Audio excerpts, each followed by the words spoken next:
Muy buenos días, soy la teniente de corbeta del Servicio de Sanidad Naval, médico cirujano naval, R1 de Medicina Subacuática y Hiperbárica Karen Peralta Sánchez. El día de hoy les vengo a presentar el tema de catarata. Comenzamos con una frase que es: el más largo aprendizaje de las artes es aprender a ver. Jules de Goncourt, el cual fue un escritor francés del siglo XIX, y es que, como ya sabemos, el sentido de la vista es fascinante y altamente complejo. Comenzaremos con la anatomía del ojo, en la cual vemos que la luz se enfoca en la córnea, la cual actúa como el lente de una cámara. El iris del ojo controla la cantidad de luz que llega a la parte de atrás, como tal posterior del ojo, ajustando automáticamente el tamaño de la pupila, es decir, su apertura. El cristalino del ojo está ubicado directamente detrás de la pupila y enfoca la luz a través de un proceso llamado acomodación. En este, el lente ayuda a que el ojo se enfoque automáticamente en una distancia de cerca y que se enfoque como tal a los objetos. La luz que es enfocada en la córnea y en el cristalino, limitada por el iris y la pupila, llega a la retina. La retina convierte las imágenes ópticas en señales eléctricas y, por último, este nervio óptico transmite las señales a la corteza visual. Enfocándonos en el cristalino, vemos que es una lente biconvexa, avascular, no posee inervación, y las proteínas que lo integran se van transformando en insolubles en el adulto, lo cual le resta elasticidad y transparencia. Su principal función, así como fenómeno involuntario y dinámico, se le conoce como acomodación, que es, junto con la convergencia y miosis, forman lo que se denominan el reflejo sinquinético. Es de consistencia blanda, elástica y transparente. Su membrana basal se encuentra conformada por colágeno de tipo 1, 2, 3 y 4, además de glucoproteínas. Lleva a cabo la mitosis celular y este cumple el propósito de mantener el cristalino deshidratado. Es para que las proteínas conserven su organización y transparencia. En él se organizan de 2100 a 2300 fibras que dan lugar a laminillas concéntricas y que, conforme las células van perdiendo su núcleo, se trasladan a la periferia. El ecuador es en donde se puede encontrar la circunferencia máxima de esta, y la cápsula que lo protege le aísla relativamente del medio intraocular. Como parte de su historia, vemos que el término fue introducido por Constantinus Africanus en el año 1018 después de Cristo. Era un monje y médico cristiano árabe, el cual nació bajo el dominio árabe y se convirtió al cristianismo. Hablaba latín, griego y árabe y tradujo más de 30 libros de medicina griega. El término, como tal, se compone del prefijo kata, que significa sobre o hacia abajo, y el sufijo tes, catarates en conjunto, lo cual quiere decir que es un agente o el que hace la acción, así se le denomina.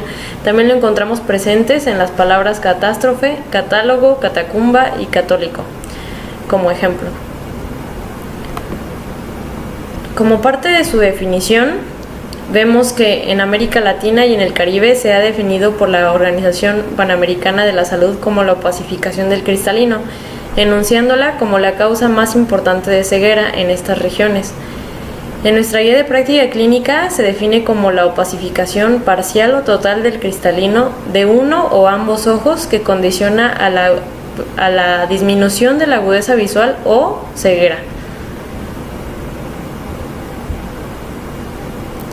Como parte de su epidemiología, vemos que la ceguera y la discapacidad visual afectan al menos a 2.2 billones de personas en todo el mundo. De estas, 1 millón dice la Organización Mundial de la Salud, que son prevenibles, y que la gran mayoría de ellas aún no han sido diagnosticadas. En 2010, la Organización Mundial de la Salud anunció que se encuentran 65.2 millones con personas con cataratas en ese año. Y en 2011, como respuesta a la solicitud formulada por los Estados miembros, se elaboró el Plan de Acción Mundial para el 2014 al 2019 para la prevención de la ceguera y la discapacidad visual. Se coloca como la discapacidad más frecuente en los grupos de edad mayores a 50 años y las dos causas principales son los errores de refracción no corregidos con un 42% y las cataratas con un 33%.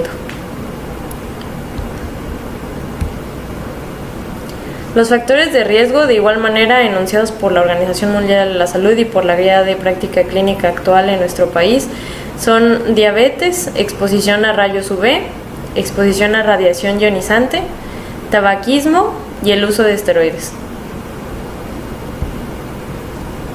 Existen diferentes clasificaciones. Como parte de estas existe la clasificación que es por medio de la etiología y nos dice que existe la catarata congénita, la cual se da al nacimiento o a los pocos meses de vida y que es la más frecuente adquirida durante el embarazo por rubéola, con una prevalencia de 4 por cada 10.000 recién nacidos vivos. La catarata secundaria, la cual tiene pérdidas de transparencia por un traumatismo, un ejemplo contusión, o como por inflamaciones, la iridociclitis. Catarata secundaria diabetes, la cual es inducida por hiperglicemia, y la catarata del adulto mayor, el cual tiene un cambio de estructura en sus moléculas proteicas, cambios fotoquímicos por acumulación de radiación UV. No siempre se encuentra inmediata. Las inflamaciones de la uvea y especialmente de la iridociclitis es en las que se altera el medio en el cual está suspendido el cristalino, alterando el metabolismo y por lo tanto su transparencia. La catarata del adulto mayor antes era llamada senil y actualmente no hay una causa como tal establecida para ella. Como parte de otra clasificación existe la de localización y ahí encontramos la nuclear, la subcapsular y la cortical. En la nuclear se encuentra el cristalino como tal esclerosado, aumenta la pigmentación del mismo, tienen mejor visión de cerca o aparentemente mejor visión de cerca y puede existir diplopia. La subcapsular, la cual es la presentación clínica menos frecuente, pero que sin embargo es la que más afecta la visión con mayor velocidad y que es asociada a corticoides, traumatismos, inflamación o radiación. Y la cortical, de consistencia blanda, se hidrata el cristalino en forma de vacuolas y existe la desnaturalización de proteínas. Aquí mismo vemos los ejemplos de cada una de ellas, de la nuclear, subcapsular y cortical. La clasificación por su grado de madurez es conforme aumenta la desnaturalización proteica. En los estados avanzados se presenta licuefacción de las fibras corticales que se hacen líquidas y aumentan el volumen del cristalino. Ejemplo de ello es la hipermadura, la cual vemos en esta tercera imagen, y en otras ocasiones, derivado al peso del núcleo móvil, dentro del cristalino encontramos a la morganiana. En la imagen se puede observar la opacidad total del cristalino a expensas de la hidratación de la corteza, así como se observa un color ocre en el núcleo que por su peso mayor se desplaza a la parte inferior, dando esta imagen característica.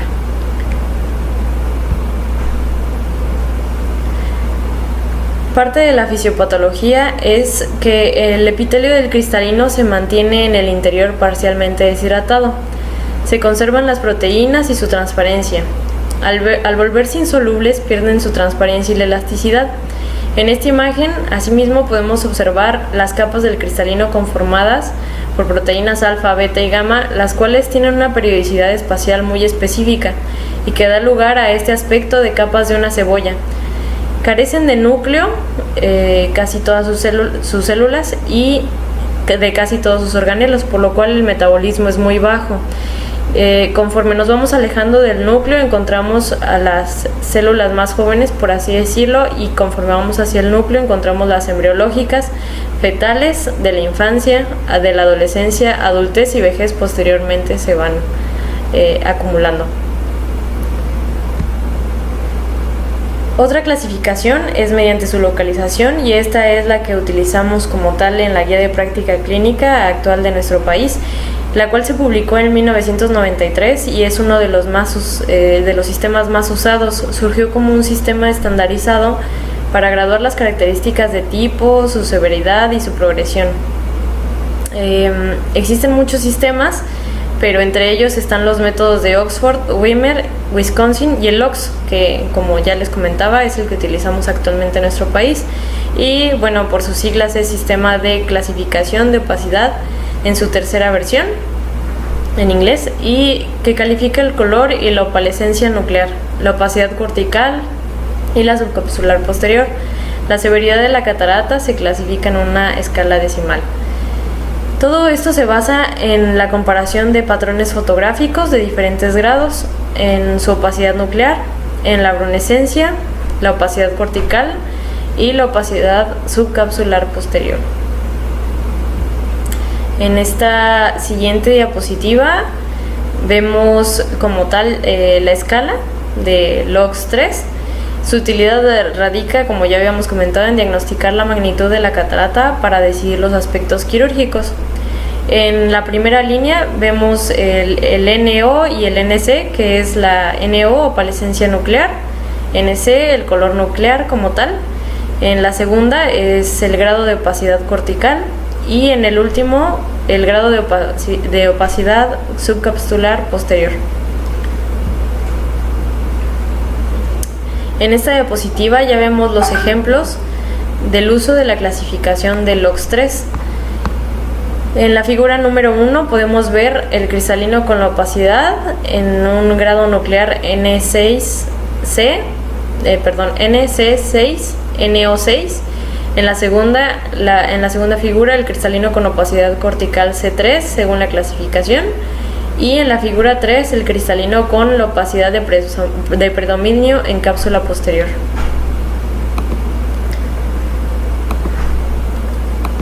Como parte de su diagnóstico clínico encontramos que se debe de realizar la exploración oftalmológica sin dejar de un lado la oftalmoscopía, que bueno, determinamos con el estado de la retina, y el examen biomicroscópico, el cual determina su localización y la intensidad de la lesión. El paciente va a iniciar con una disminución de la agudeza visual lejana y con una mejoría o aparente mejoría de la visión cercana.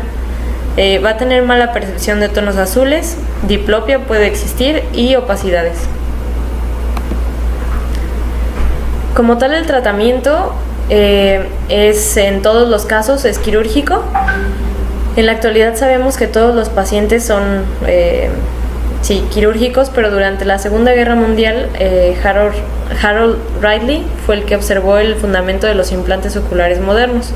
Fue en 1949 que implantó con éxito el primer lente intraocular, el cual era de fábrica y era de un material que se llama polimetilmetacrilato, y el cual empiezan a describir el lente intraocular ideal, el cual debía de ser no tóxico, inerte, biocompatible, transparente, con alto índice de refracción, delgado, de bajo peso, y que asimismo pudiera ser introducible por una microincisión. En la actualidad no existe ningún lente que cumpla con todos los criterios, pero sí existen aproximaciones muy cercanas. Vamos a ver el video de la cirugía de cataratas y comenzamos. Con la cirugía de catarata se hace una incisión pequeña en el ojo. La parte frontal de la cobertura externa delgada del lente se abre para permitir la extracción de la catarata, la cual se desprende suavemente y se aspira. Luego se inserta un implante de lente doblado a través de la incisión pequeña y se coloca en la cápsula, donde se desdobla y toma permanentemente el lugar del lente natural nublado. Al extraerse la catarata, el lente nuevo enfoca con claridad los rayos de luz en la retina. La potencia del lente implantado se elige para su ojo en particular. Sin embargo, podría necesitar anteojos para tener una mejor visión de cerca y de lejos. Y bueno, como tal, esta es la cirugía de cataratas en una muy simplificado, pero para entender cómo es que se reposiciona cómo es que se extrae el cristalino y se coloca en su lugar el lente intraocular. Continuando con la exposición, vemos la catarata congénita, el cual es otro subtipo y para el cual recordaremos que embriológicamente el ectodermo superficial, en la primera imagen, en el inciso A, vemos que se invagina a las 4 semanas de gestación, migrando por medio de él hacia el centro las copas ópticas provenientes del neuroectodermo. Al final, conforme pasa el proceso, al final en el inciso E vemos que a los 8 meses de gestación ya está formado el núcleo del cristalino. Esto como un breve recordatorio. Y avanzando vemos su definición, que es la define como la opacidad del cristalino que se presenta al nacimiento o durante el primer año de vida. Es responsable del 10% de la ceguera en el mundo. Y la edad de presentación depende de cuál sea esta, y en la catarata congénita es durante el primer año de vida, la catarata infantil hasta los 2 años y la catarata juvenil de los 2 a los 10 años. Por su etiología encontramos que existen las cataratas hereditarias, el cual de todas estas van a ser 30% congénitas. Son autosómicas dominantes la mayoría, un 75%, recesivas 25%, son ligadas al X y la mayoría son bilaterales. Es la única alteración ocular heredada. Y de las anomalías gestacionales encontramos que casi siempre o en su mayoría son las infecciones intrauterinas, el síndrome de Torch, específicamente rubiola, y la ingestión materna de fármacos como las sulfamidas. También se puede dar en pacientes con artritis reumatoide juvenil, en el caso de la madre, y la exposición a radiaciones o agentes tóxicos. Como parte de los trastornos metabólicos encontramos la galactosemia, diabetes mellitus, la deficiencia de la enzima glucosa 6-fosfato deshidrogenasa, hipoglucemias e hipocalcemias. De la enzima más adelante vamos a hablar más detallado. Y les pongo este artículo aquí porque en este artículo como tal el doctor Haiba Kaul y sus colaboradores, el cual fue publicado en mayo del 2017, llevaron a cabo un mapeo fino del locus del cromosoma 9, el cual fue encontrado como asociado a las cataratas congénitas. Brevemente nos dice que la catarata es una enfermedad ocular progresiva con variaciones fenotípicas y genotípicas. El grado en el que afecta la visión depende del tipo morfológico y de la catarata que esté presente en estos pacientes, y que muchas de las causas de las cataratas congénitas, la genética es la principal contribuyente, que representa aproximadamente 1/3 de todos los casos de las cataratas. La situación es más grave en países del Medio Oriente, con preferencia cultural por los matrimonios consanguíneos, lo cual resulta en mayor incidencia de trastornos recesivos. Las causas, como tal encontramos que es separación imperfecta del ectodermo superficial, una reabsorción incompleta de la túnica vascular o simplemente un daño epitelial. Los motivos de consulta por los cuales acuden los pacientes, traídos casi siempre por sus progenitores, es la aparición de leucocoria, la existencia de la leucocoria más bien, la disminución de la agudeza visual, el estrabismo o la fotofobia por un deslumbramiento.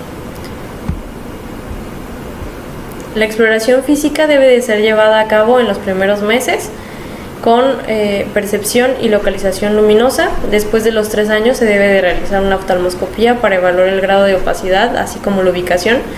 Y la ecografía se deja a quienes cuenten con historia familiar de cataratas congénitas o anomalías oculares, tales como microoftalmos, anoftalmia y ciclopia. Su tratamiento continuamos y sigue siendo quirúrgico.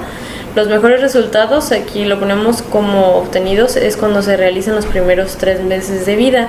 Esto es porque es el periodo más sensible de desarrollo de los procesos de maduración de la vía visual. Esta es la mejor manera de evitar la ambliopía, la cual es, como tal, su definición es la disminución de la agudeza visual y casi siempre es unilateral, sin una causa orgánica que la explique o justifique. Otras continuando con nuestros apartados de catarata, encontramos la catarata traumática, la cual dice en el libro de oftalmología Rojas que es la primera causa de ceguera monocular en los Estados Unidos, con 2.4 millones de heridas anuales, y la mayoría de los traumatismos ocurren en el promedio de años de a los 29 años, así como 20 a 30% de los que sufren algún trauma ocular van a desarrollar catarata de forma inmediata o tardía. La relación de sexo es de 4 a 1, con predominio en el género masculino. Las causas más frecuentes son heridas penetrantes, partículas de metal, madera, vidrio, agujas, por nombrar algunos. Y en este tipo de heridas, cualquier lesión de la cápsula altera la homeostasis y por lo tanto provoca la hidratación y opacificación del cristalino. El trauma cerrado, por medio de bolsas de aire, puñetazos, corchos, trauma quirúrgico, entre otros. Estos pueden quedar localizados en heridas pequeñas y pueden producir también cataratas onulares. También existen las descargas eléctricas, las radiaciones infrarrojas y ultravioletas, los cuales se dan principalmente en trabajadores que soldan. En los traumatismos cerrados se presenta un estallamiento en la parte posterior del cristalismo por el mecanismo de transmisión de la onda de golpe, la cual puede afectar a la cápsula posterior. En ocasiones, el iris deja una huella de su pigmento sobre la cara anterior del cristalino en una forma anular. Esta lesión se conoce como el anillo de Bosius y lo vemos ejemplificado en esta imagen.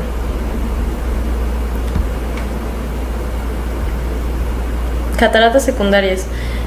Se pueden dar por otras patologías que afectan al funcionamiento normal del cristalino o alteraciones metabólicas, inflamatorias o medicamentosas. Ejemplos de la catarata metabólica: encontramos la diabetes, las cuales tienen una evolución rápida, una opacidad total, hay una gran hidratación debido a que se licuefacta y aumenta el volumen del cristalino asociado a la hiperglucemia y a sus alteraciones de osmolaridad, produciendo un aumento de volumen en el cristalino.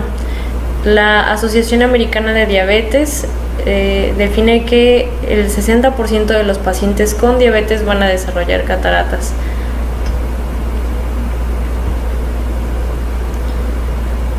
Como parte de la fisiopatología, vemos que es una precipitación y agregación de las proteínas del cristalino por medio de la vía glucolítica, que es mediada por la exocinasa y la cual es una enzima que disminuye con la edad.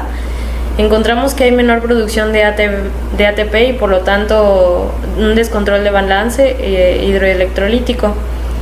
La hiperglicemia produce un pobre control de los electrolitos, así como una entrada de agua masiva hacia el cristalino, lo cual conduce a una desorganización de proteínas y formación de la catarata. En la imagen podemos ver una catarata totalmente hidratada, la corteza se licuefacta, aumenta el volumen del cristalino y la tensión de la bolsa capsular. Con frecuencia se asocia a hiperglicemia y alteraciones con la osmolaridad.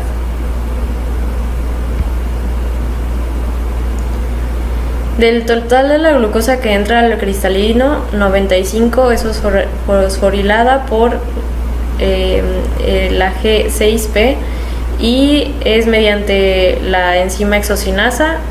Pueden usar dos vías, la glucolítica, que es el 90%, y la pentosa fosfato, el 10%.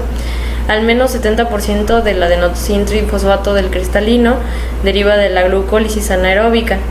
El 10% de esta glucosa es mediante la vía de las pentosas, produce muy poco ATP y gran cantidad de nicotinamina, adenina, dinucleótido fosfato, convirtiendo la glucosa en sorbitol, lo que produce mayor estrés oxidativo y disminuye la cantidad de glutatión, el cual sabemos que es un protector natural del cristalino contra la opacificación.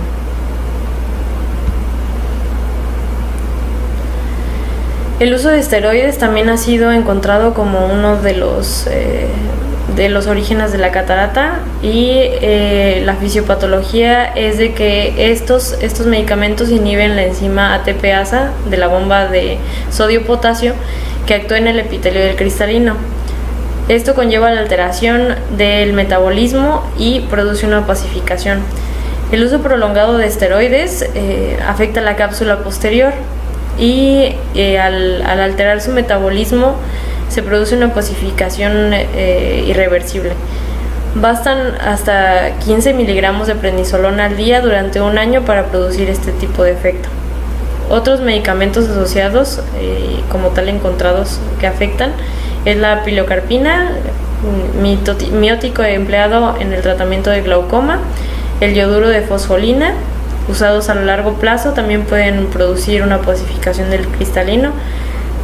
Otras sustancias como la amiodarona, que es un antiarrítmico, las sales de oro como tratamiento de artritis reumatoide y el bisulfán, tratamiento de leucemia, entre otros. Estos también se pueden asociar al origen de la catarata.